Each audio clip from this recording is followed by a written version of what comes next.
Oke, puji Tuhan saudaraku sekalian, kita bersyukur kalau kita bisa kembali bersama-sama ada di hadapan Tuhan dan kita akan belajar kebenaran Tuhan yang akan terus meneguhkan hidup kita. Saudaraku sekalian, hari ini saya mau mengajak saudara untuk melihat sebuah kuasa, sebuah kekuatan yang Tuhan telah taruh di dalam kehidupan kita. Ya, ini adalah hal yang sangat penting karena sebagai orang Kristen, sebagai orang percaya, saudaraku sekalian, Tuhan itu memberikan, menempatkan kekuatan dan kuasanya yang luar biasa dalam kehidupan kita. Nah, kita melihat bahwa di dalam keseharian hidup kita, saya percaya kita rindu untuk menjadi seorang pemenang, saudaraku. Kita rindu untuk menjadi seorang pemenang di berbagai aspek kehidupan kita. Akan tetapi pada kenyataannya tidak semua orang Kristen atau orang percaya itu bisa menjadi seorang pemenang. Maksudnya ada orang Kristen yang dalam kehidupannya nggak menang-menang, saudaraku sekalian. Nggak menang-menang. Ada yang jadi pemenang, tapi ada juga yang nggak pernah menang-menang dalam kehidupan mereka. Nah, tantangan dalam kehidupan ini atau dalam kehidupan kita itu datang silih berganti, saudaraku sekalian. Tantangan itu bisa datang mungkin dari segi keuangan, dari segi kita punya bisnis, kita punya karir, lalu mungkin kita punya keluarga, tantangan itu datang dari kita punya keluarga, masalah pernikahan, tantangan itu datang dalam masa depan kita, dalam pendidikan atau sekolah kita, dalam mungkin dari segi sakit penyakit, pelayanan dan lain sebagainya. Hari ini kita lihat saudaraku sekalian, masih ada di antara kita atau orang Kristen yang berjuang agar kondisi keuangannya itu bisa stabil dan bisa membaik. Ada juga di antara kita yang masih berjuang, saudaraku sekalian, agar mereka punya usaha, mereka punya bisnis, mereka punya karir, itu bisa maju dan terus berkembang. Ada juga yang terus berjuang untuk pemulihan hubungan antara suami dengan istri, orang tua dengan anak, ada banyak yang bergumul di dalam masalah keluarga. Ada juga orang Kristen yang tetap berjuang agar bisa berhasil di masa depannya, berhasil di studinya, dan ada juga saudaraku sekalian yang masih berjuang untuk kondisi kesehatannya. Saudaraku sekalian, kita melihat bukan saja masalah pergumulan, ada banyak orang Kristen yang hari ini kita lihat atau kita sebagai orang Kristen gak akan terluput juga dari kesusahan, dari kesulitan, bahkan dari penderitaan. Saudaraku sekalian, ada orang Kristen yang kadang mau bayar uang les, anak saja mereka bergumul. Ada orang Kristen yang mau beli satu kulkas baru yang kecil aja bergumul. Bahkan ada orang Kristen yang sudah berobat kemana-mana, saudaraku, masih tetap menderita. Kenapa? Karena sakit penyakitnya gak sembuh-sembuh gitu loh. Gak kunjung sembuh, dia punya sakit. Nah ini merupakan fakta di dalam kehidupan kita pada hari ini, saudaraku sekalian. Akan tetapi kita bersyukur. Sebagai orang Kristen, seperti yang saya katakan, Tuhan itu telah menaruh, Tuhan itu telah memberikan kepada kita kekuatan dan kuasanya di dalam hidup kita. Yaitu iman. Iman. Inilah kekuatan Tuhan, kuasa Tuhan yang telah Tuhan tempatkan dalam hidup setiap kita yang percaya, saudara. Hari ini saya mau mengajak saudara untuk belajar mengenai hal iman yang saya percaya bukan hal yang baru bagi saudara. Dan saya berharap hal iman yang kita pelajari hari ini itu bisa unlock gitu loh. Atau membuka hidup kita sehingga kita bisa menjadi pribadi pemenang dalam kehidupan kita hari ini. Di mana kita bisa terlepas dari intimidasi, tekanan, situasi dan kondisi hidup kita yang membuat kita kehilangan damai sejahtera, yang membuat kita kehilangan sukacita. Saudaraku sekalian, tema saya hari ini adalah 2 sisi dari iman. Ya, ada banyak orang punya pengertian, oh iman, ya iman adalah begini-begini, begitu-begitu. Tapi saya mengajak saudara untuk melihat dua sisi dari iman. Ya, artinya ketika kita bicara iman, ya kita akan bicara dua sisi dari iman tersebut. Saudaraku sekalian, kita mulai dengan firman Tuhan. Ya, kita mulai dengan kitab Ibrani pasal yang ke-11 ayat yang pertama. Ya. Mari kita perhatikan firman Tuhan, saya bacakan untuk saudara.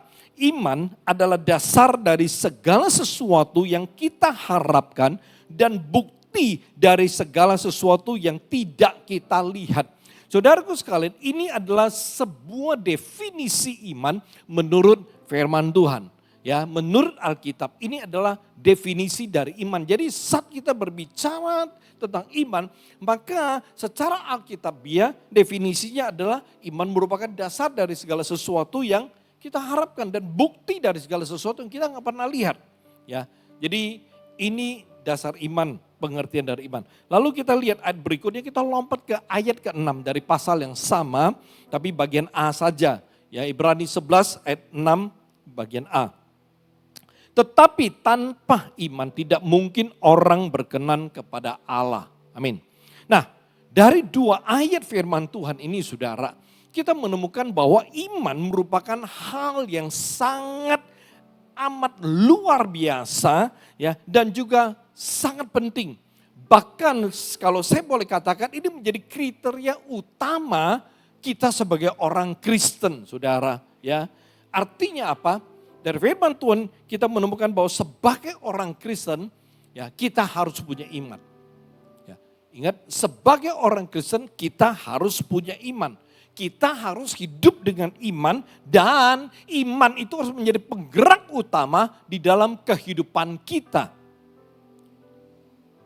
Iman itu harus menjadi penggerak utama dalam berbagai hal, atau dengan kata lain ya, bahasa kerennya, kita harus selalu berjalan dalam iman. Ya. Dalam kehidupan kita sebagai orang Kristen, kita harus selalu berjalan dalam iman. Saudaraku sekalian, saat kita bicara tentang iman, saya percaya banyak sekali orang punya pengalaman tentang iman ini. Ya. Ada banyak orang punya pengalaman dan mereka merasa luar biasa kalau bicara dengan iman. Kenapa? Karena setiap kali bicara tentang iman mereka ingat bahwa mereka pernah mengalami, bahkan ada yang sering mengalami pernyataan kuasa iman itu di dalam kehidupan mereka. Artinya ya mereka sering melihat mujizat, mereka sering mengalami mujizat karena iman mereka. Tapi saudaraku sekalian, ada juga orang Kristen yang punya pengalaman pahit tentang dalam hal iman atau tentang iman. Ketika mereka dengar soal iman, saudaraku sekalian, mereka tiba-tiba merasa aduh, ya, semua bercampur aduk, bisa sedih, ya, bisa merasa aduh, ya terbebani. Kenapa? Karena mereka punya pengalaman. Saat mereka punya kebutuhan, mereka mencoba beriman untuk kebutuhan tersebut. Tetapi mereka tidak pernah mengalami pernyataan kuasa dari iman mereka tersebut. Artinya waktu mereka beriman terhadap sebuah kebutuhan, mereka tidak melihat ada mujizat. Mereka tidak melihat kuasa Tuhan dalam hal tersebut. Sehingga ya ketika bicara tentang iman, ya mereka tidak bisa berkata apa-apa karena mereka tidak pernah mengalami kuasa iman itu. Nah saudaraku sekalian, hari ini saya mengajak saudara untuk melihat hal iman ini dari dua sisi. Sama halnya dengan uang koin yang terdiri dari dua sisi, saudara. Ya, saya percaya kita semua pernah melihat ya koin. Ya, kita tahu koin itu terdiri dari dua sisi, ya di mana kedua sisinya itu ya saling terikat satu sama dengan yang lain, ya. Kedua sisi itu tidak bisa dipisahkan, ya menjadi satu kesatuan yang mempunyai kekuatan untuk membeli kalau kita sebut dengan koin. Nah, saudaraku sekalian, ya demikian juga dengan kedua sisi iman yang akan kita pelajari pada hari ini, ya. Kedua sisinya tidak sama, saudaraku, tetapi ya terikat satu dengan yang lain serta memiliki kemampuan untuk menghasilkan kuasa Allah di dalam kehidupan kita. ya, punya kemampuan untuk menghasilkan kekuatan Allah yang luar biasa di dalam ya kita punya hidup. Sisi yang pertama. Sisi yang pertama kita lihat iman itu adalah percaya sepenuhnya kepada Tuhan dengan tanpa ragu, tanpa takut, tanpa khawatir. Ini sisi pertama. Jadi saya mau ya konotasi ketika kita bicara iman, saudara melihat dari sisi yang pertama. Ya, mau kanan mau kiri nggak masalah. Yang penting sisi yang pertama. Oleh sebab itu saya mau pengertian saudara ya seperti ini. Iman itu adalah ya percaya sepenuhnya. Ya, kalau dengan kata iman saya itu adalah saya percaya sepenuhnya kepada Tuhan dengan tanpa ragu, tanpa takut dan tanpa khawatir. Jadi saya mau mengajak saudara masuk ke sisi ini terlebih dahulu. Tapi saudara harus sungguh-sungguh mengerti pengertian tentang iman ini terlebih dahulu. Jadi saudara harus mulai membayangkan, oh iman, ya iman saya. Iman saya adalah saya akan harus percaya kepada Tuhan sepenuhnya dengan tanpa ragu, tanpa takut, tanpa khawatir. Jadi saudara harus memposisikan diri saudara saat ini kalau saudara percaya Tuhan, maka nggak boleh ya takut, nggak boleh ragu, nggak boleh khawatir. Nah ini yang saya mau saudara ya memposisikan diri saudara. Oke, kita lihat contoh terlebih dahulu. Saudaraku sekalian, saya akan ajak saudara melihat tentang seorang yang luar biasa ya imannya, yaitu Abraham. Bukan ya nama yang asing karena kita sudah sering dengar, tapi saya ingin mengajak saudara itu melihat beberapa hal yang menarik. Ya, kita mulai dengan Kejadian pasal yang ke-12 ayat 1 sampai dengan 4. Perhatikan firman Tuhan, saya bacakan untuk saudara. Berfirmanlah Tuhan kepada Abram, pergilah dari negerimu dan dari sanak saudaramu dan dari rumah bapamu ini ke negeri yang akan kutunjukkan kepadamu. Garis bawahi. Aku akan membuat engkau menjadi bangsa yang besar dan memberkati engkau serta membuat namamu masyhur. Dan engkau akan menjadi berkat. Aku akan memberkati orang-orang yang memberkati engkau dan mengutuk orang yang mengutuk engkau. Dan olehmu semua kaum di muka bumi akan mendapat berkat. Ayat keempat. Lalu pergilah Abram seperti yang difirmankan Tuhan kepadanya. Dan Lot pun ikut bersama-sama dengan dia. Abram berumur 75 tahun ketika ia berangkat dari Haran. Saudaraku sekalian, ini menarik, berikut ini menarik. Nah, ada beberapa hal ya yang menegaskan tentang iman Abraham. Yang mana membuat dia disebut bapak orang beriman. Ya, jadi dengan kata lain, ini ada sebuah gelar yang sangat luar biasa. Ya, Abraham adalah bapak orang beriman. Jadi boleh dikatakan bahwa dia adalah sumber teladan iman. Ya, dia adalah sumber pembelajaran iman ya bagi banyak orang. Nah, ada beberapa hal yang membuat Abraham disebut bapak orang beriman. Ya, ada beberapa hal yang menegaskan bahwa Abraham adalah orang yang beriman di mata Tuhan. Saya rindu kita semua ya bisa menjadi orang yang beriman di mata Tuhan. Saya rindu saudara juga pengen menjadi orang yang beriman di mata Tuhan. Ya, nah hal yang pertama ya adalah Abraham percaya pada perintah Tuhan. Itu saudara bisa lihat di Kejadian pasal yang ke-12 yang pertama. Ya, waktu Tuhan meminta, menyuruh, memerintahkan Abraham untuk keluar, meninggalkan dia punya kampung halaman, meninggalkan dia punya keluarga, ya, meninggalkan semua ya yang disebut dengan comfort zone dia. Perhatikan, Tuhan bilang pergi ke tempat yang akan kutunjukkan. Dengan kata lain pada waktu Tuhan suruh Abraham pergi, Tuhan tidak memberitahukan dengan sangat jelas, oh Abraham lu mesti ke wilayah ini, lu mesti ke tempat ini. lu mesti ke daerah ini, lu mesti nanti tinggalnya di lembah ini, di kaki gunung ini, atau di mana? Di padang rumput yang mana? Tuhan tidak ngomong dengan jelas dia akan tinggal di mana, dia harus pergi ke mana. Ya, tapi Tuhan bilang ke tempat yang akan kutunjukkan. Saudaraku sekalian, ketika Tuhan menyuruh dia pergi, tapi tidak dikasih tahu dengan jelas kemana dia harus pergi, Abram percaya. Dia percaya kepada apa kata Tuhan. Dia percaya ya kepada perintah Tuhan. Saudaraku sekalian, gak jelas pasti kemana. Tapi kalau Tuhan suruh dia pergi, dia mau pergi aja gitu loh.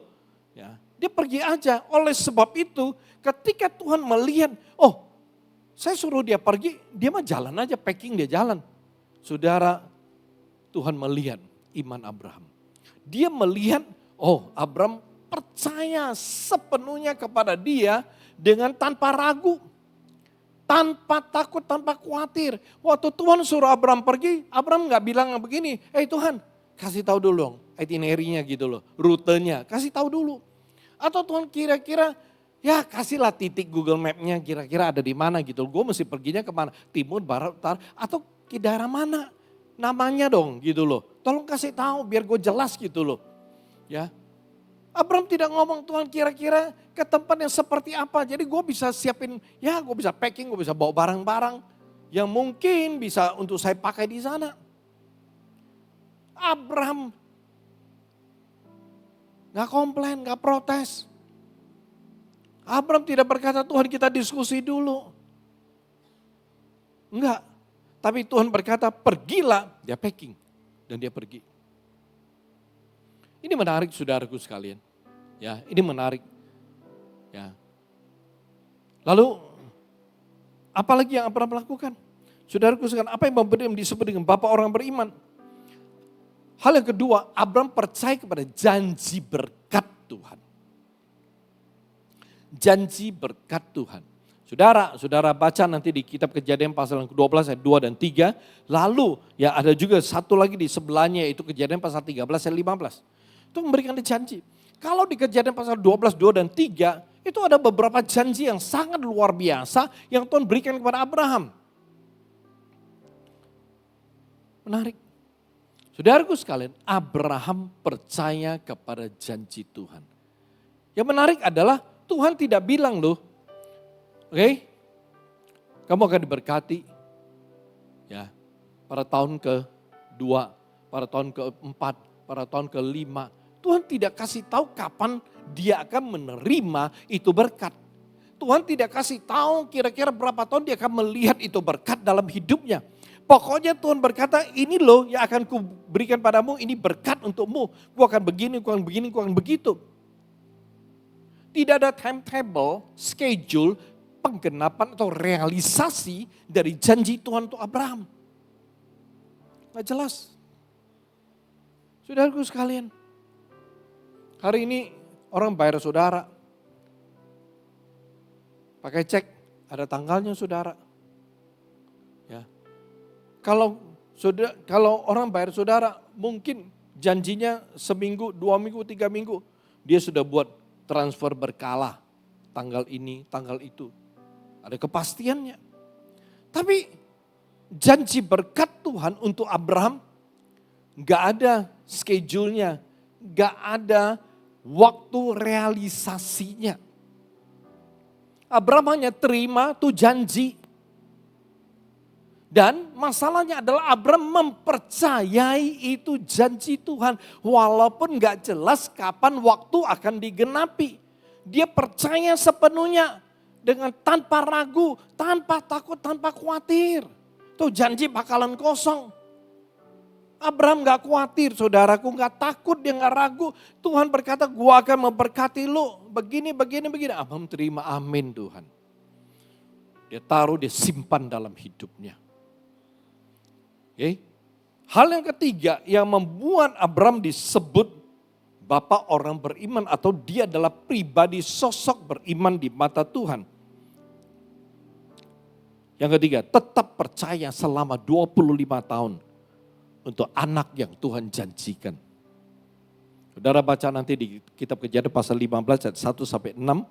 Kemudian di pasal 18 ayat 10 kitab Kejadian.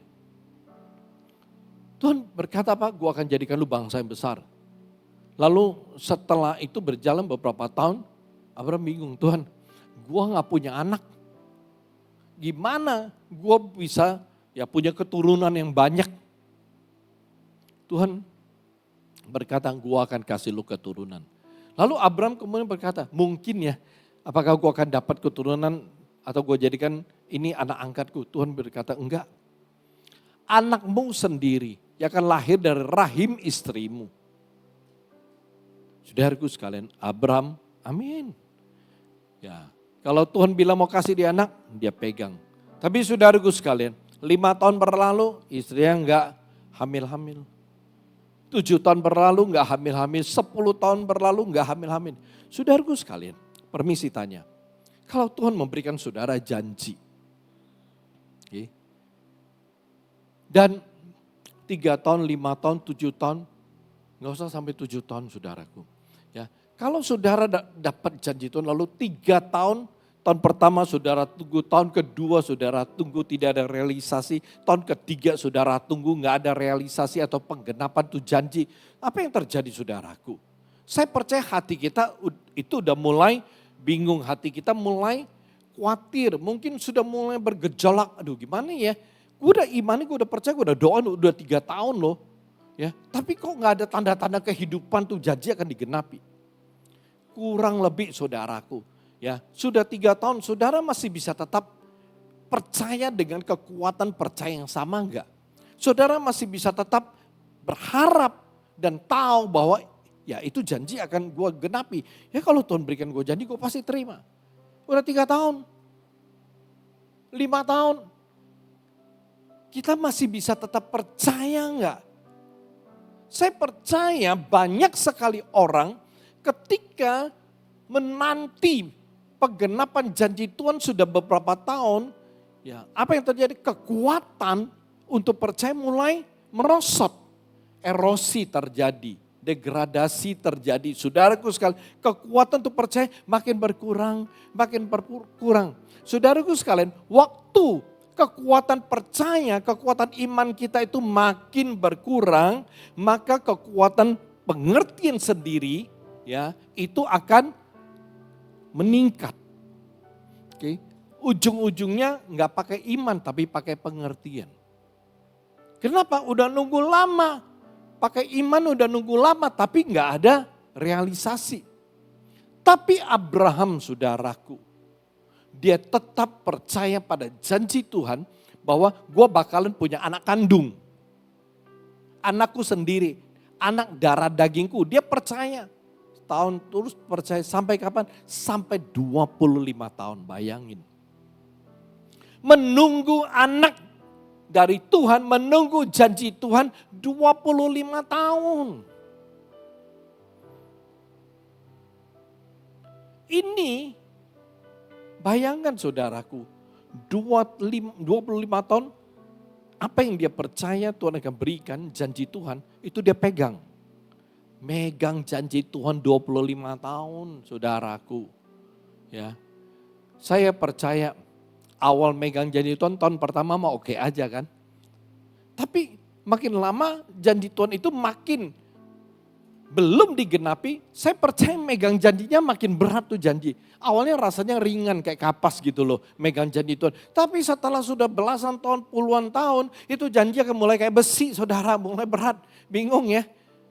Awalnya aku pegang janji Tuhan, wah kayak kapas ringan. Tapi karena semakin lama tuh janji, semakin belum digenapi, itu janji kita akan ya rasanya makin berat bawa janjinya. Lama-lama kita gak mampu bawa dan kita taruh aja tuh janji. Tapi Abraham ini yang membuat dia menjadi orang yang beriman di mata Tuhan. Karena tuh janji ya dia terus bawa. Dia terus bawa dalam hidupnya, dia terus pikul tuh janji. Walaupun mulai dari kapas sampai besi pun beratnya, dia tidak menyerah dan dia tetap pegang, dia tetap pikul, dia tetap bawa tuh janji. Dan akhirnya Tuhan merealisasikan tuh janji. Nggak mudah. Dan yang keempat saudara, ini yang luar biasa. Abraham percaya pada perintah Tuhan untuk mempersembahkan Ishak. Saudara baca nanti di kitab Kejadian pasal yang ke-22 dari ayat 2 sampai 10.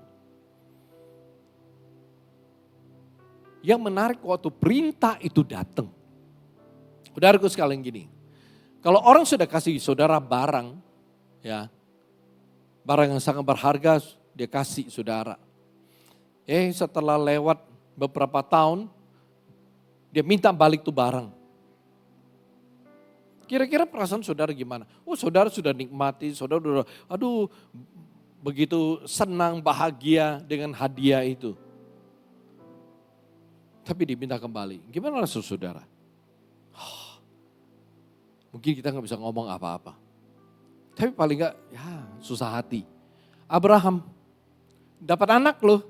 Dan anaknya bukan lahir 3 bulan lalu Tuhan minta. Enggak. Anaknya sudah akil balik. Artinya minimal 12 tahun. Lu bayangin. Anak dari baby kita jaga sampai umur 12 tahun. Bisa bercanda, bisa main sama kita. Abraham senang. Ishak tumbuh, dia senang lihat Ishak berlarian. Dia mungkin mengajari Ishak banyak hal. Mungkin dia mengajari Ishak untuk mana, ya, megang pisau, megang tombak. Ya, mungkin dia ngajarin Ishak, bagaimana peras, ya, susu kambing lah, susu sapi lah. Ataupun dia mulai mengajari Ishak untuk gimana menyembelih binatang dan lain sebagainya. Lagi akrab-akrabnya, lagi bahagia, lagi senang-senangnya dia sama Yusuf. Dia lagi bangga-bangganya sama Ishak. Tiba-tiba Tuhan datang dan Tuhan bilang begini, Abraham, tuh bawa anakmu yang kau kasihi. Persembahkan dia sebagai korban. Bayangin saudara, waktu Abraham dapat perintah itu, hal yang luar biasa. Alkitab tidak berkata, Abraham menangis 3 hari 3 malam. Alkitab tidak berkata Abraham kemudian sedih, dia mengoyakkan jubahnya. Dia tabur debu seperti Ayub. Enggak. Dia tidak mogok makan. Tapi ketika itu perintah datang kepada dia. Firman Tuhan bilang dia mulai mempersiapkan segala sesuatu. Dia mulai mempersiapkan kayu bakar. Dia mulai mengasah pisau. Dia mempersiapkan segala sesuatu yang akan dipakai untuk mempersembahkan korban. Dia percaya pada perintah Tuhan. Dia taat kepada perintah Tuhan. Saudaraku sekalian, perhatikan. Terlepas dari apapun alasan Abraham. Satu hal, ketika Tuhan meminta dia mempersembahkan Ishak dan dia melakukannya, itu membuktikan bahwa dia percaya sepenuhnya kepada Tuhan. Apapun rencana Tuhan, apapun rancangan Tuhan, apapun kehendak Tuhan, dia percaya penuh dengan tanpa ragu, tanpa takut, tanpa khawatir. Oleh sebab itu Tuhan minta dia persembahkan Ishak, dia lakukan. Kalau memang Tuhan minta, gua kasih. Abraham gak pernah protes, Tuhan ini janjimu loh. Ini yang lu janjiin, ini yang lu kasih ke gua. Ini loh gue punya, ya. Mungkin dia berkata, Tuhan ini, dia gak pernah ngomong, Tuhan ini water paupe loh. Ini barang gue paling berharga loh. Enggak. Dia persembahkan. Saudaraku sekalian, beberapa hal inilah yang menegaskan bentuk iman Abraham. Imannya itu adalah iman yang murni, iman yang sungguh-sungguh. Apabila hari ini saudaraku, Tuhan memberikan saudara janji, ya, mungkin melalui firman Tuhan yang saudara dengar, mungkin melalui firman Tuhan yang saudara dengar, atau mungkin melalui doa saudara, atau saudara didoakan, atau bahkan saudara dinubuatkan. Ini janji Tuhan. Ya. Kalau saudara rindu itu janji bisa digenapi, itu janji bisa direalisasikan dalam hidup saudara, maka saudara harus punya iman.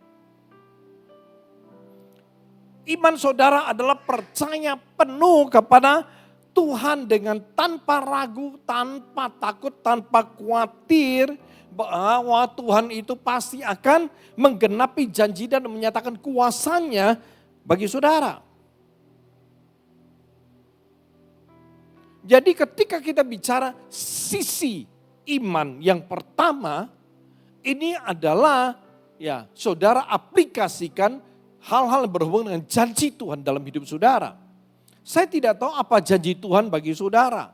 Ya, saya tidak tahu. Tapi kalau saudara ya ngerti, saudara tahu bahwa Tuhan memberikan saudara janji. Ya, melalui firman Tuhan yang saudara dengar, melalui firman Tuhan yang saudara baca. Ya, atau waktu saudara berdoa tiba-tiba Tuhan ya menaruh sesuatu ya di dalam diri saudara. Ya, atau saudara didoakan ya lalu melalui doa itu Tuhan memberikan saudara janji atau saudara dinubuatkan dan saudara rindu bahwa semua janji Tuhan itu bisa saudara terima, saudara alami, maka saudara harus ya datang kepada Tuhan, saudara harus terima semuanya dengan iman. Iman yang percaya sepenuhnya.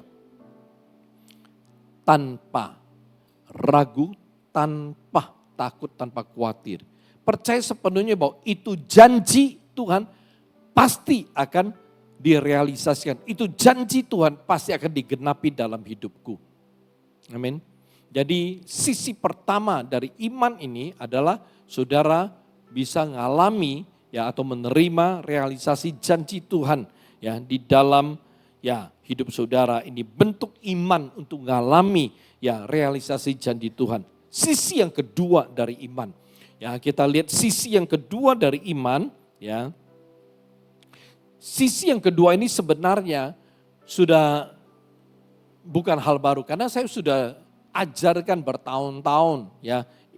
Sisi yang kedua dari iman adalah iman merupakan hal yang saudara percaya yang Tuhan sanggup dan mampu lakukan. Jadi iman adalah apa yang Anda percaya yang Tuhan sanggup dan mampu lakukan bagi saudara.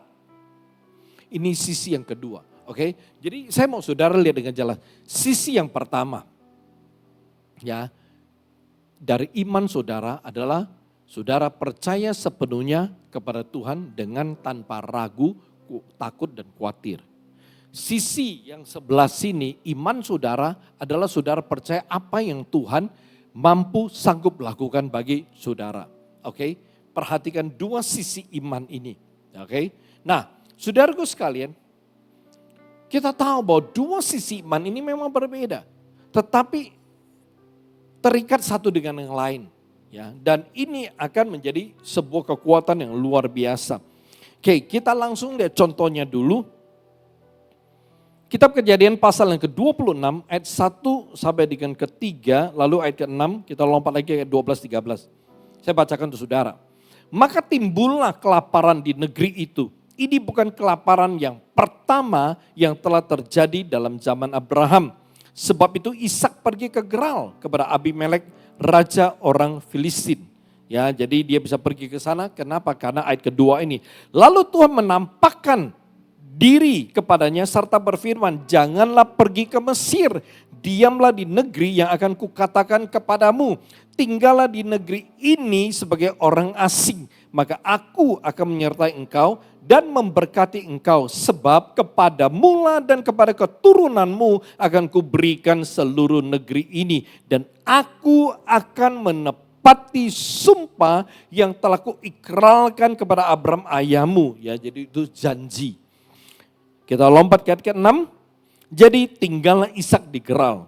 Ayat 12, 13, maka menaburlah Ishak di tanah itu dan dalam tahun itu juga ia mendapat hasil 100 kali lipat sebab ia diberkati Tuhan. Dan orang itu menjadi kaya, bahkan kian lama kian kaya sehingga ia menjadi sangat kaya.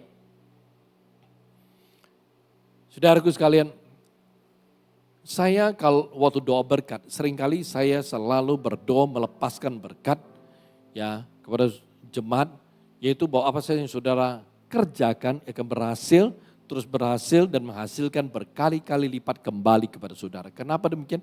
Karena ya dasar saya melepaskan berkat berasal dari firman Tuhan. Ya, di dalam Alkitab Tuhan itu bisa memberkati orang itu 30 kali lipat, 60 bahkan 100 kali lipat. Oke, ya. Nah, kita kembali. Saudaraku sekalian perhatikan. Kelaparan yang datang ke tanah Kanaan itu bukan pertama kali. Kalau saudara melihat di zaman Abraham, ya pernah, ya dia alami kelaparan lalu dia pergi ke Mesir. Ya.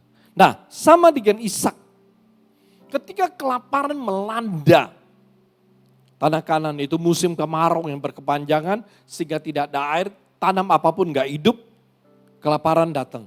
Dan Ishak, ya kita lihat ketika itu ya, mau ke Mesir, Tuhan suruh dia tidak boleh ke Mesir. Dari firman Tuhan dengan sangat jelas.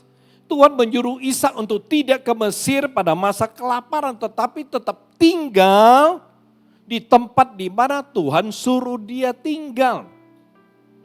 Dan apa yang terjadi? Firman Tuhan mengatakan Ishak taat dan percaya penuh kepada Tuhan. Saudaraku sekalian, mengapa Ishak kepikiran mau ke Mesir? Pada zaman Ishak, kira-kira tahun kedua sebelum Masehi, zaman Ishak. Mesir itu merupakan kerajaan dengan peradaban yang pada saat itu kita sebut modern, saudaraku sekalian. Mesir pada waktu itu pada tahun kedua sebelum Masehi, mereka sudah sangat maju dalam hal politik, di dalam hal sosial, dalam hal ekonomi, dibandingkan dengan kelompok-kelompok nomaden atau semi-nomaden di tanah Kanaan. Ya, termasuk Ishak, Abraham, mereka adalah ya kelompok-kelompok nomaden. Tinggal satu waktu, pindah lagi, tinggal satu waktu, pindah lagi. Abraham, Ishak mereka pindah karena mereka diarahkan Tuhan. Tapi bukan saja kelompok Abraham, sebenarnya ada banyak kelompok-kelompok nomaden ya di tanah Kanaan. Ya, tinggal nggak tahu berapa lama, berapa tahun, kemudian packing pindah. Ya, kemudian dari satu tempat ke satu tempat pindah. Mereka adalah kelompok-kelompok nomaden, saudaraku sekalian.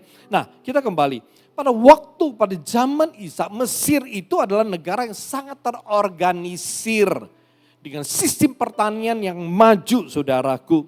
Ya, di sepanjang lembah Sungai Nil yang subur, ya, dan itu alasan yang memungkinkan Mesir itu bisa surplus pangannya, saudaraku, ya, dan mereka bisa punya stabilitas pangan.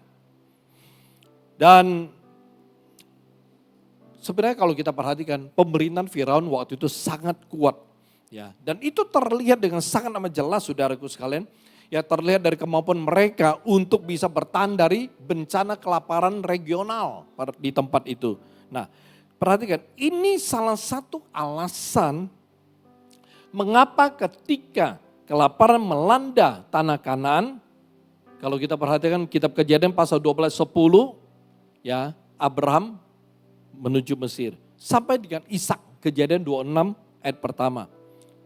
Mesir selalu merupakan pilihan untuk bertahan hidup kalau kelaparan datang. Tetapi kalau kita perhatikan firman Tuhan, itu Tuhan tidak izinkan Ishak ke Mesir. Tuhan perintahkan dia untuk tinggal tetap di tanah Filistin. Ini Filistin nantinya beberapa puluh tahun kemudian, ya, dia yang akan merepotkan, ya, pada zaman Musa, Daud, dia akan merepotkan bangsa Israel nanti. Tapi sekarang belum, ya, di zaman Ishak belum, saudara. Ya, jadi Tuhan bilang apa? Lo tinggal di sini, di tanah orang Filistin. Ishak percaya apa kata Tuhan. Alkitab berkata, Ishak kemudian tinggal di daerah orang Filistin. Dia tinggal di sana. Ya, musim kemarau, kelaparan, Ishak tinggal di sana. Dan apa yang Ishak lakukan? Dia melakukan aktivitas seperti biasa. Setelah dia mempersiapkan segala sesuatu, dia udah pasang tenda, ya semua udah atur, dan dia memulai bercocok tanam. Saudaraku sekalian, musim kemarau, kelaparan, orang tanam apapun gak hidup, tapi Ishak menabur. Alkitab berkata Ishak mulai menabur. Pasal 26 ayat ke-12-13, Ishak mulai menabur, saudaraku sekalian. Ya, menarik. Kenapa Ishak menabur? Karena Ishak percaya apa yang Tuhan bisa lakukan bagi dia. Kalau Tuhan suruh gue di sini, udah gue akan hidup seperti biasa di sini. Dia menabur karena dia percaya apa yang Tuhan bisa lakukan, apa yang Tuhan bisa perbuat bagi dia. Apa yang dia percaya Tuhan bisa lakukan, dia terima hasilnya. Dia lihat kuasa Tuhan terjadi. Alkitab berkata waktu Ishak menabur, waktu dia percaya kepada Tuhan apa yang Tuhan sakti dan mampu lakukan, Tuhan buktikan imannya. Tuhan buktikan kepada Ishak apa yang dia percaya kepada Tuhan, itulah yang dia terima. Kejadian 26, 12, 13 mengatakan Ishak menuai 100 kali lipat dari apa yang dia tabur. Kalau kita perhatikan, Alkitab bilang dia menuai 100 kali lipat karena diberkati oleh Tuhan. Jadi kesimpulannya, Ishak itu diberkati karena dia punya iman yang tahu apa yang Tuhan bisa lakukan bagi dia. Dan imannya kepada Tuhan yang seperti itu membuat dia berkenan kepada Tuhan. Dan perkenanan daripada Tuhan itu mendatangkan berkat yang dahsyat bagi dia. Apa yang dia percaya yang Tuhan lakukan, itu membuat dia mengalami kuasa Tuhan dalam hidupnya. Amin. Kita nonton video, ada 2 video. Ya, mereka adalah orang-orang yang ngalamin apa yang mereka percaya yang Tuhan bisa perbuat bagi mereka. Oke, kita lihat videonya. Yang pertama. Boksu, saya izin mau memberikan kesaksian. Kira-kira 2 bulan yang lalu saya ke Lampung dan di sana saya merasa pinggang saya tidak nyaman. Apalagi ketika saya mau turun dari mobil dan juga bangun dari tempat duduk. 3 minggu kemudian saya melanjutkan perjalanan saya ke Pekanbaru. Di sana kakak ipar saya menganjurkan saya untuk mencari sinsai. Saya sempat ke sinsai di sana dan dikusuk dan memang ada merasa lebih enak. Seminggu kemudian saya kembali ke Medan. Dan di Medan juga saya merasa pinggang saya masih kurang nyaman. Kemudian saya berangkat lagi ke Pontianak. Dari Pontianak, besoknya dari Pontianak saya melanjutkan ke site. Dalam 3 hari itu di site, setiap hari kami naik mobil lebih kurang 5 sampai 8 jam setiap hari. Di sana saya mulai merasakan pinggang saya sangat merasa sakit sekali. Dan dari Pontianak saya harus melanjutkan perjalanan ke Balikpapan lagi. Dan pada waktu itu bos saya kebetulan telepon saya menanyakan gimana kerjaan di sana dan planning selanjutnya. Saya bilang kerjaan sudah selesai dan saya merencanakan perjalanan ke Balikpapan pada hari Selasa. Bos bilang, oh pas sekali karena beliau juga mau ke Balikpapan. Beliau mau ke site karena ada proyek baru ya. Kalau dari Balikpapan lebih kurang 10 jam. Beliau suruh saya ikut dia sekalian ke site. Dalam hati saya, waduh, di mana pinggang saya sangat sekali lagi. Saya nggak berani membayangkan mau naik mobil 10 jam lagi ke site. Pada hari Minggu saya WA ke bos menanyakan hari Selasa kira-kira sampai di Balikpapan jam berapa, karena saya juga mau mengkondisikan tiket saya sampai di sana paling enggak waktu yang bersamaan bisa sampai di sana. Kemudian bos bilang belum beli tiket. Dalam hati saya berdoa mudah-mudahan bos nggak jadi pergi. Jadi saya nggak perlu pergi ikut ke site. Pada hari Selasa pagi bos telepon saya. Beliau tanya saya apakah saya sudah sampai di Balikpapan. Saya bilang saya naik pesawat sore baru sampai ke Balikpapan. Beliau bilang beliau tidak jadi ke Balikpapan karena ada kerjaan mendadak. Puji Tuhan, satu masalah bagi saya selesai karena saya tidak jadi ikut ke site. Dalam beberapa hari di sana, pinggang saya sangat merasa sakit sekali. Untuk menahan sakit tersebut selama 10 hari itu, saya membeli koyo extra hot ya, untuk ditempelkan ke pinggang untuk menahan rasa sakit. Itu lebih kurang hampir 20 bungkus selama 10 hari itu. Di hari Sabtu saya kembali ke Medan. Besoknya di kebaktian Minggu, ketika puji-pujian, selama 10 menit berdiri, saya merasakan pinggang saya sangat sakit sekali. Tapi saya tahankan karena saya segan untuk duduk. Kemudian pas Pok Suniko berdoa untuk bagi yang sakit, saya meletakkan tangan saya ke pinggang saya yang sakit. Saya benar-benar imani, yaitu saya percaya apa yang bisa Tuhan Yesus lakukan buat saya. Saya percaya karena kuasa Tuhan Yesus saya pasti akan disembuhkan. Pulang dari gereja saya masih ada merasa sedikit sakit tapi tidak separah di awal. Kemudian pada hari Selasa saya baru menyadari bahwa pinggang saya sudah tidak sakit lagi. Dan sampai sekarang sudah benar-benar sembuh. Boksu, saya izin. Jadi puji Tuhan saudaraku sekalian. Ya. Jadi ketika kita percaya apa yang Tuhan bisa lakukan kepada kita, kita akan mengalami mujizat Tuhan. Kita akan terima dan ngerasain kuasa Tuhan dalam hidup kita. Amin. Ya, jadi memang Koan ini kebanyakan di luar kota, ya, dari kota ke satu ke kota lain, dan kerjanya membuat dia kalau mesti selalu ada di mobil bukan 1-2 jam, saudaraku, tapi berjam-jam, ya, dan itu luar biasa, ya. Dan kita bersyukur dia mengalami kuasa Tuhan. Dan ada satu lagi video kesaksian yang lain, ya, yang kedua, dan saya rindu kita untuk melihatnya. Shalom, saya Demi Wijaya. Shalom, saya Putri Adelia. Kami Jemaat GB Antioquia Agregator. Kami hari ini ingin memberikan kesaksian tentang kerinduan hati kami yang dijawab Tuhan dengan cara yang luar biasa. Ya. Kami menikah 5 tahun dan baru dikaruniai anak pada tahun pernikahan kelima dengan cara bayi tabung.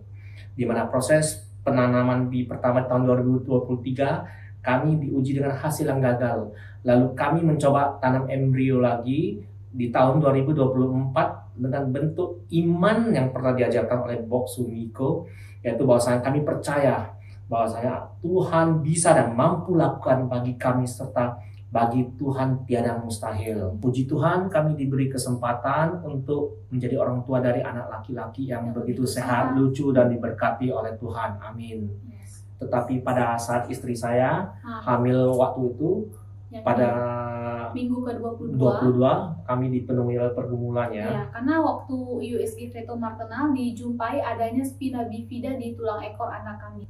Spina bifida itu biasanya terjadi pada saat ibu yang tidak makan asam folat. Sementara saya sebelum penanaman embrio, saya benar-benar udah mempersiapkan diri saya dengan makan sehat, makan asam folat. Ya, Nah, tetapi pada saat diambil darah, saya dicek apakah tubuh saya tidak menyerap asam folat dengan baik, tapi semuanya itu bagus hasilnya, tidak ada seperti itu dalam tubuh saya. Lalu kami bertanya-tanya ke Tuhan, mengapa Tuhan ini bisa terjadi?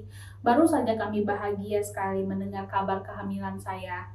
Lalu datang kabar seperti ini membuat kami benar-benar sangat bergumul. benar. Lalu sejak saat kami mendengar diagnosis itu, kami hanya bisa berdoa dan kami dengan kekhawatiran sepanjang perjalanan kehamilan saya hingga lahiran kami selalu bergumul.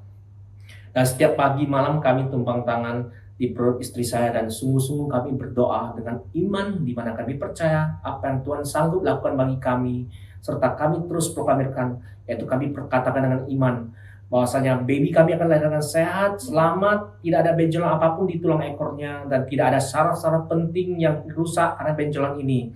Kami terus proklamirkan seperti yang Mbok Suniko ajarkan, dan kami terus perkatakan dengan iman bahwasanya tidak ada yang mustahil bagi orang percaya padanya. Amin. Meskipun dokter bilang anak ini kalau lahir nanti masalah spinal bifida ini bisa mempengaruhi kualitas hidupnya, tetapi kami percaya bahwasanya anak ini akan memiliki kualitas hidup yang baik sempurna karena oleh biru-birunya anak kami telah disembuhkan dan dipulihkan oleh Tuhan Yesus. Amin. Meskipun sudah proklamirkan setiap hari, berdoa setiap hari, namun kami hanya manusia biasa. Tetap ada pikiran dan rasa khawatir yang menghantui kami setiap harinya. Hingga kami teringat khotbah Mbok Suniko tentang percaya. Ya, Mbok Su pernah bilang bahwasanya percaya saja sama Tuhan karena Tuhan bisa membuat hal yang mustahil tidak mungkin menjadi mungkin. Sejak saat itu, ya, jadi sejak saat itu kami berdoa sudah tidak panjang lebar lagi. Kami beriman saja, dan saat-saat menjelang persalinan di minggu-minggu akhir saya berdoanya begini. Jadi di dalam ruangan operasi saya doanya udah begini, ya Tuhan, jadilah padaku seperti yang Engkau ingini. Anak ini akan lahir sempurna, sehat, tanpa kurang apapun di tubuhnya dan tidak ada benjolan apapun di tulang ekornya. Dan puji Tuhan, tanggal 27 Juli tahun ini anak kami lahir, benjolan yang sebelumnya di USG hanya 6 cm, tapi begitu bayi lahir menjadi sedikit mengembang dan membesar kira-kira 9-10 cm. Mungkin karena terkena tekanan udara begitu kuat dari perut ya. Dan tiba-tiba benjolannya pecah hingga membuat semua dokter dan tenaga medis di dalamnya semuanya panik, dan kita berdua juga panik. Dan pada saat itu kami hanya berserah, saya juga berserah saja. Saya udah berserah, tapi saya sambil bilang dalam hati, ya Tuhan, tolonglah kami, hadirlah Tuhan, hadirlah di sini, tolonglah kami Tuhan. Saya berdoa seperti itu. Kasihanilah kami, sambil nangis. Amin. Terus jadi karena kehamilan saya ini special case, jadi sebelum saya lahiran, Dokter Binarwan udah mempersiapkan 2 dokter bedah syaraf di dalam ruangan operasi untuk jaga-jaga misalnya benjolan di belakang anak saya ini pecah. Dan jadi setelah istri saya selesai tindakan oleh dokter kandungan Dokter Binarwan, langsung anak kami saat itu juga diambil tindakan untuk ditutupin lubangnya yang pecah. Spinal bifida yang pecah meninggalkan lubang. Kan udah lebih kurang 20 menit sampai 30 menit lebih kurang. Dan saya menunggu. Saat itu anak kami belum juga selesai diambil tindakan. Di saat itu saya hanya bisa berserah pada Tuhan Yesus, dan saya hanya bisa memohon pada Tuhan Yesus. Seperti yang sebelum-sebelumnya di dalam hidup saya ini, saya memohon benar-benar menaruh harapan pada Tuhan Yesus dan terus beriman dan percaya apa yang Tuhan bisa lakukan bagi anak kami. Dan pada saat anak kami selesai diambil tindakan dari ruang operasi, dokter bedah syaraf menjelaskan pada kami bahwasanya ini miracle mukjizat terjadi di dalam kehidupan anak kalian, karena bekas lubang spinal bifida yang pecah itu ternyata masih ditutupin diselubungi oleh selaput membran yang benar-benar menutupi sarafnya sehingga tidak ada saraf-saraf yang keluar, bahkan masih pada posisi seperti semula yang utuh dan bagus. Jadi hanya tinggal diambil tindakan untuk menjahit bekas lubangnya saja.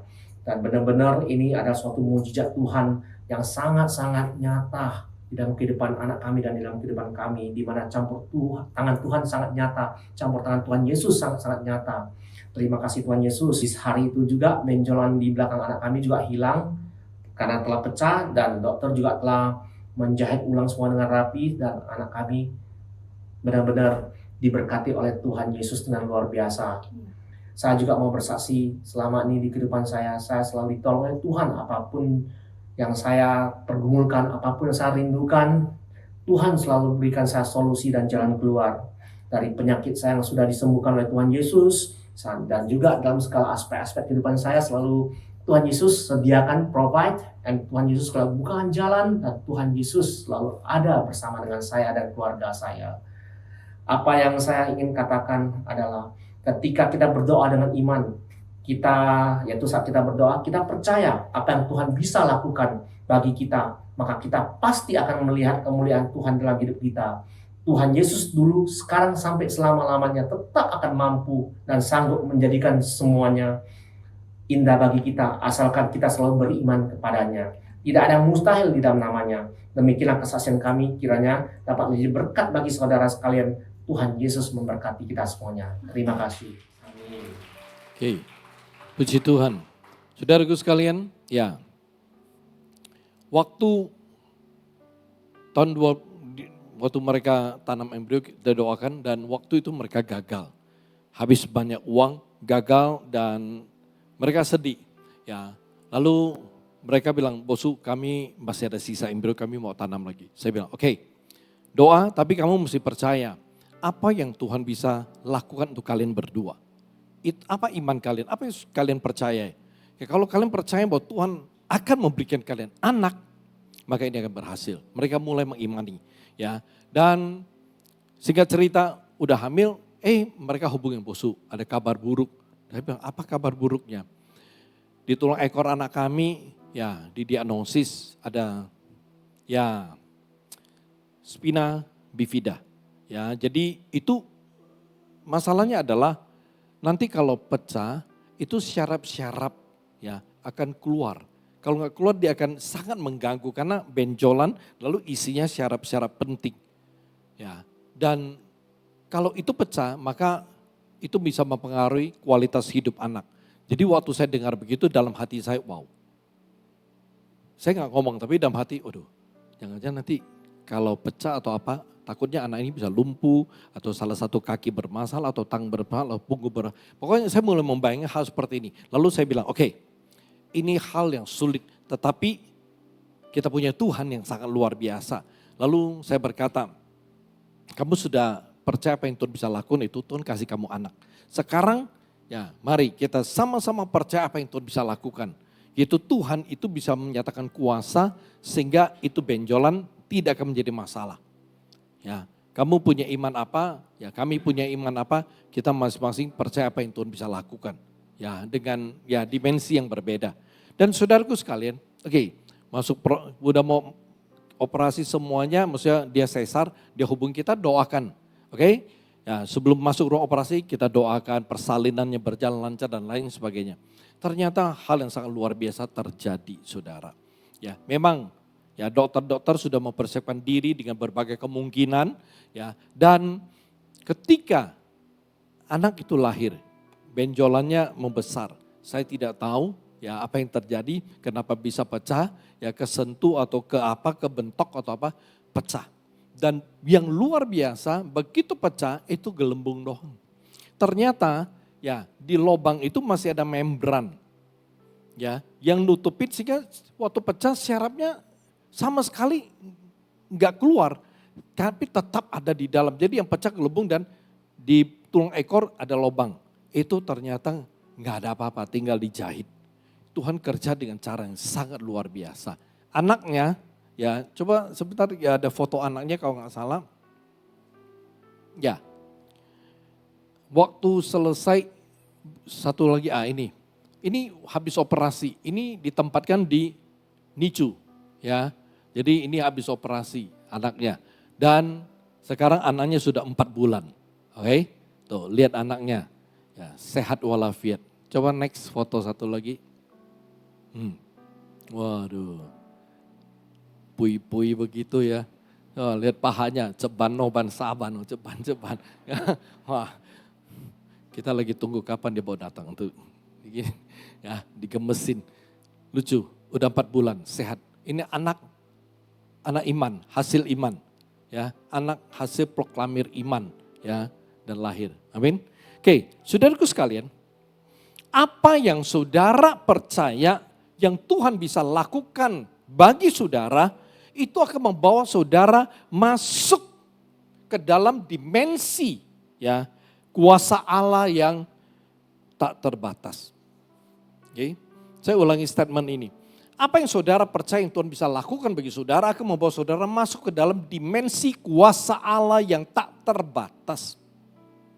Kita semua tahu kuasa Allah itu tak terbatas. Tapi yang menjadi masalahnya banyak orang Kristen merasa kenapa kuasa Allah dalam hidupku itu sepertinya terbatas. Yang gue percaya, gue harapkan dari Tuhan lakukan, kenapa itu belum pernah terjadi. So kita merasa bahwa seakan-akan kuasa Allah itu sulit menjangkau kita atau kita sulit sekali menggapai kuasa Allah. Tetapi saudaraku sekalian, sisi iman yang kedua ini adalah sebuah bentuk iman di mana saudara bisa mengalami kuasa Allah di dalam hidup saudara, itu mujizat. Sisi pertama adalah sebuah bentuk iman di mana saudara bisa menikmati realisasi penggenapan janji Tuhan dalam hidup saudara. Yang kedua, sisi yang kedua adalah sebuah bentuk iman yang akan membuat saudara bisa mengalami mujizat. Nyata di dalam kehidupan saudara. Oleh sebab itu apa yang saudara percaya yang Tuhan bisa lakukan, itu akan menghadirkan kuasa Allah yang dahsyat. Saya tutup dengan 3 ayat firman Tuhan.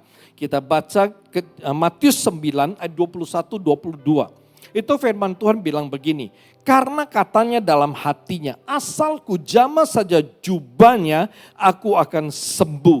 Tapi Yesus berpaling dan memandang dia serta berkata, teguhkanlah hatimu hai anakku, imanmu telah menyelamatkan engkau. Maka sejak saat itu, waktu Yesus ngomong, maka sembuhlah perempuan itu. Saudaraku sekalian, ini perempuan punya sakit pendarahan. Dia imannya seperti ini. Ini bentuk imannya. Kalau gue jamah tuh jumbai, itu ujung jubah Yesus, gue sembuh. Itu iman dia. Itu apa yang dia percaya yang Tuhan bisa lakukan bagi dia.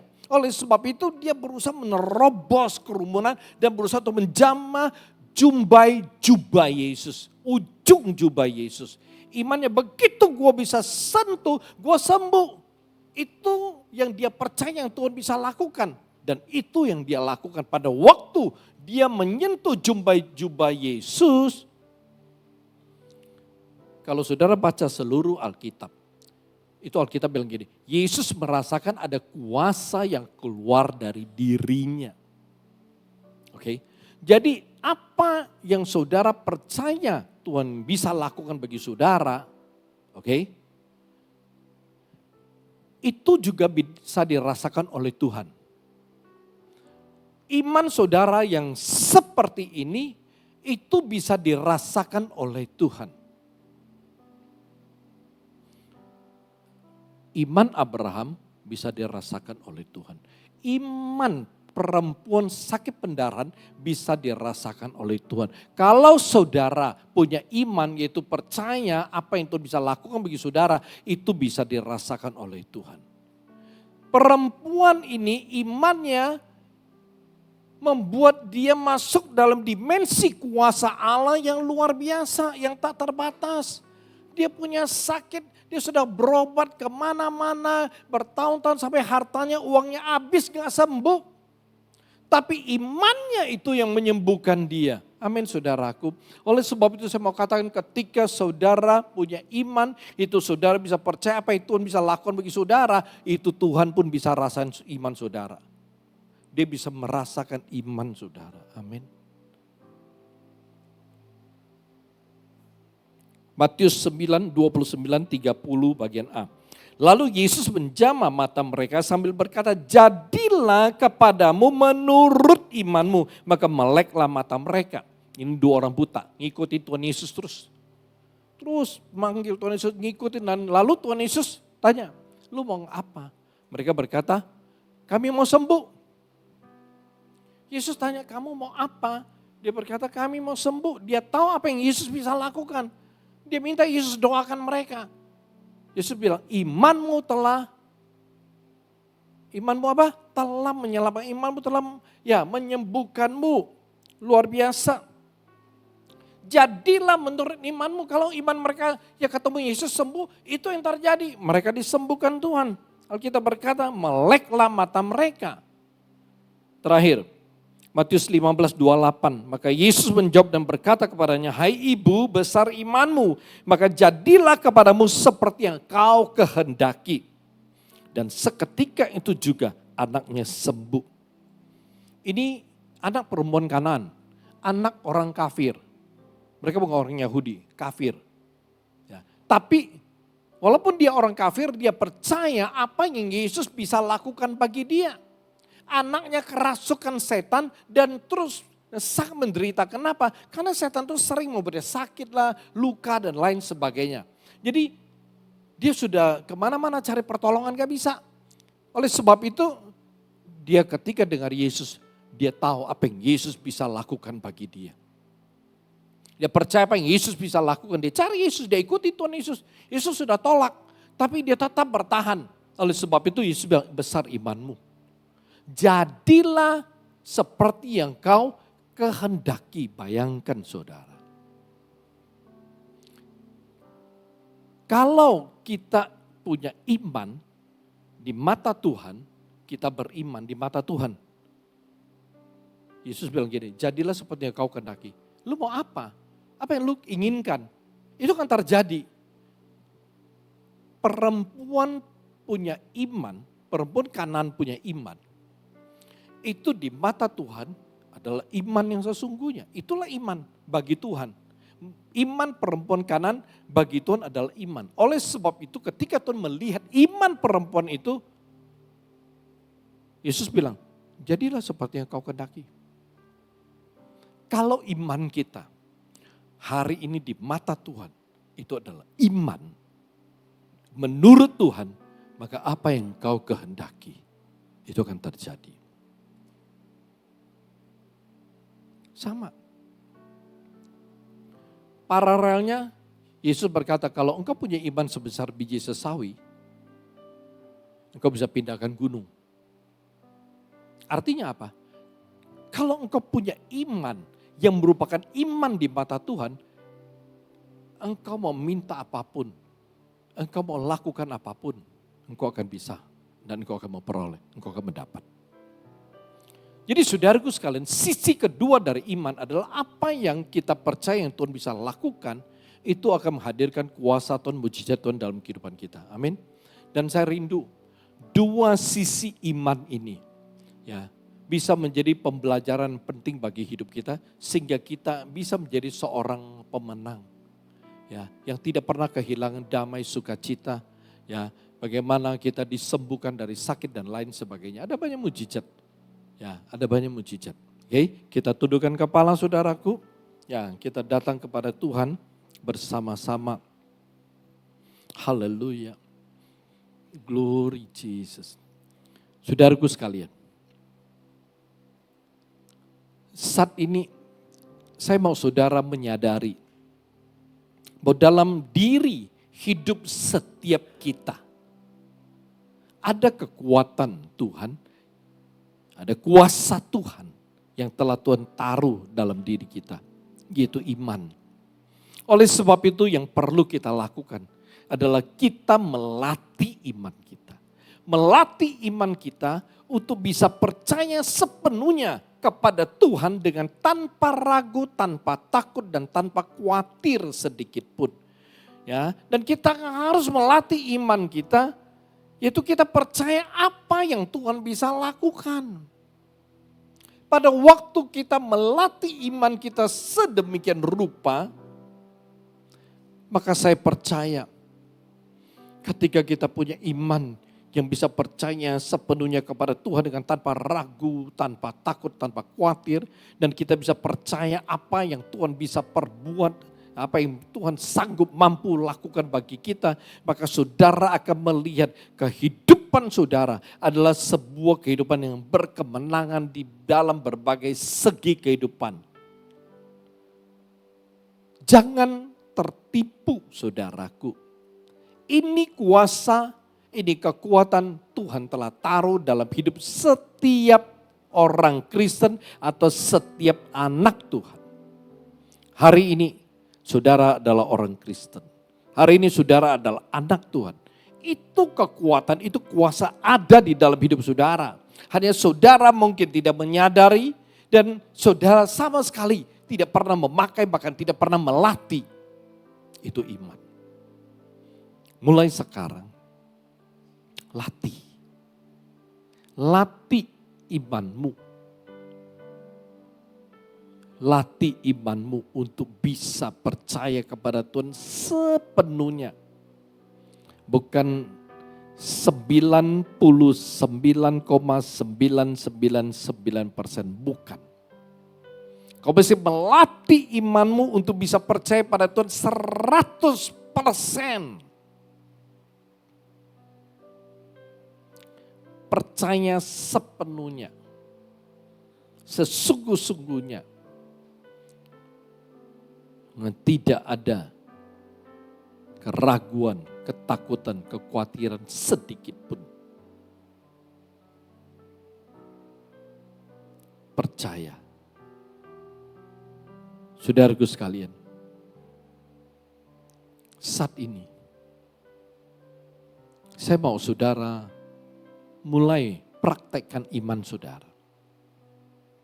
Apa yang saudara percaya Tuhan bisa lakukan bagi saudara. Saat ini saudara katakan kepada Tuhan. Saya berikan waktu bagi saudara. Katakan apa yang saudara percaya yang Tuhan bisa lakukan bagi saudara. Apa yang Tuhan sanggup perbuat bagi saudara. Katakan kepada Tuhan dengan tanpa ragu, tanpa takut dan tanpa khawatir. Bahwa apa yang kau katakan itu tidak akan terjadi. Jangan. Jadi katakan sekarang apa yang Anda percaya yang Tuhan sanggup mampu bisa lakukan bagi saudara dengan tanpa ragu, tanpa takut, tanpa khawatir. Apapun. Dalam masalah keuangan, keluarga, anak, karir, apa saja yang saudara percaya Tuhan bisa lakukan, katakan. Percayai, itu iman saudara. Dan ketika engkau sungguh-sungguh beriman, apa yang Tuhan bisa lakukan bagimu, saudara kalian mujizat. Haleluya. Haleluya, Jesus, glory. Oh, haleluya. Kurbishikian darapalabashando. Kurbishikian darapapaparabarabarabarabashando. Kurbishikian darapalarabalarabalurabishikian darabashando. Bapak, pada saat ini hamba berdoa, hamba menyerahkan Tuhan akan setiap bentuk iman dari anak-anak-Mu yang datang kepadamu saat ini. Apa yang mereka percaya yang Engkau bisa lakukan, Engkau perbuat bagi mereka, ya, apa yang mereka percaya dengan tanpa ragu, tanpa takut, tanpa khawatir, Tuhan Kau lihat iman mereka, lihat bentuk iman mereka, dan Kau nyatakan kuasa-Mu, kemuliaan-Mu atas iman mereka. Dan biarlah mereka boleh melihat mujizat daripada-Mu yang nyata dalam kehidupan mereka. Terima kasih Tuhan, beri kekuatan pada mereka, mampukan mereka untuk terus hidup dan berjalan dalam iman seperti ini. Dan mereka akan terus melihat kemuliaan Tuhan yang tidak pernah habis dalam hidup mereka. Mulia bagi nama-Mu Tuhan, Hamba serahkan firman-Mu yang telah disampaikan. Engkau memberkati firman-Mu, Engkau mengurapi firman-Mu, dan Engkau menyatakan kuasa dalam firman-Mu ini bagi setiap anak-anak-Mu yang mendengar, yang percaya dan menerimanya dalam kehidupan mereka. Mulia bagi nama-Mu, di dalam nama Yesus Tuhan. Kami berdoa, bersyukur untuk firman-Mu. Haleluya. Amin. Amin.